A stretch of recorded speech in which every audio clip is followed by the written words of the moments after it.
बालक रवि ने अपने जीवन की बहुत सारे महत्वपूर्ण यादों को एक साथ किताबों में लिख के रखा था, जो पढ़ के हम इस महान पुरुष के जीवन की कहानी जान सकते हैं।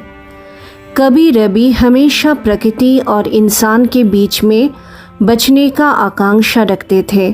बालक रवि ज़मींदार घर से था, लेकिन उनका बचपन बहुत ही सादा सीधा था। बच्चे को प्यार करना घर में था बड़ों के लिए एक एंटरटेनमेंट जैसा। परिवार में सारे बच्चे नौकरों की हिफाजत में ही रहते थे। नौकर चाकर बच्चों के ऊपर इतना ज़्यादा शासन चलाता था कि बच्चों का घर में कोई फ्रीडम ही नहीं था। बच्चों का हर एक काम नौकर चाकर संभालता था। नौकरों के महल पर बच्चों का दिन काटता था। उन सारे नौकरों में से श्याम नाम की जो नौकर था वो बहुत ही गंभीर स्वभाव का था। श्याम हमेशा बालक रवि को एक जगह पर बैठा के उसके चारों ओर एक लाइन काट के रखता था और डर दिखाता था, ये बोल के कि अगर रवि ने किसी भी वजह से वो लाइन क्रॉस की तो रवि को भी सीता के जैसा कोई हरण करके ले जाएगा। ब्रजेश्वर नाम का एक नौकर था जो सब नौकरों के ऊपर हुक्म चलाता था।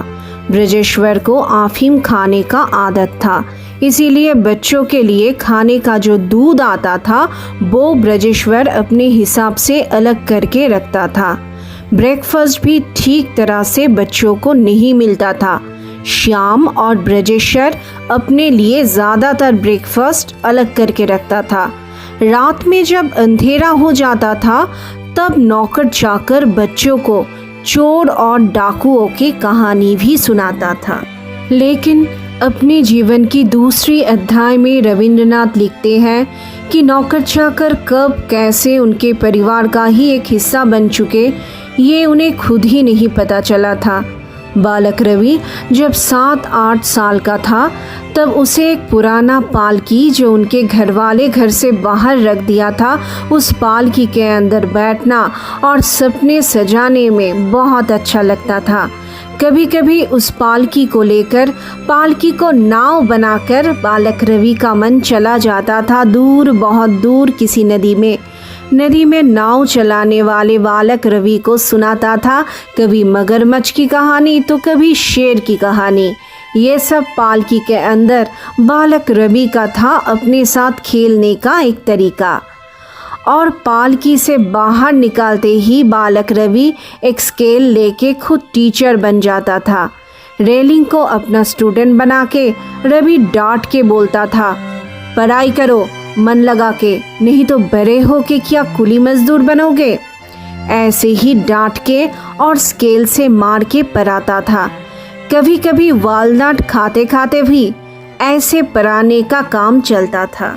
बड़े हो के बालक रवि ने ये अनुभव की थी कि बचपन में नौकर श्याम की शासन, ब्रजेश्वर के मुँह से सुना रामायण का गाना या प्यारी दास के मुँह से सुना कई तरह की कहानी बालक रवि के मन को बाहर जाने की आकांक्षा से दूर भगा के मन के अंदर ही एक खुशी की वातावरण उत्पन्न करता था।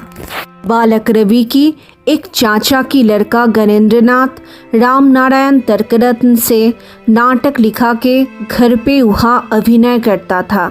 मतलब कि पूरा ठाकुर परिवार एक ऐसा परिवार था जिनके जीवन का मुख्य उद्देश्य ही था कहीं से भी ज्ञान का संग्रह करना। और बालक रवि की इन सब विषय में उत्सुकता था सबसे ज़्यादा। दोस्तों, एक इंसान जब एक साधारण इंसान से महान इंसान बन जाता है तो वो यूं ही नहीं बन जाता है। इसके पीछे रहता है उसकी एकाग्रता, चीज़ों को जानना, काम की ऊपर निष्ठा और लगे रहने की क्षमता। ये सब मिला के एक साधारण इंसान को महान इंसान बनाते हैं।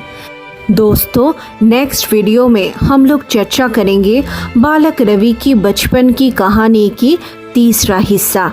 तब तक के लिए नमस्ते।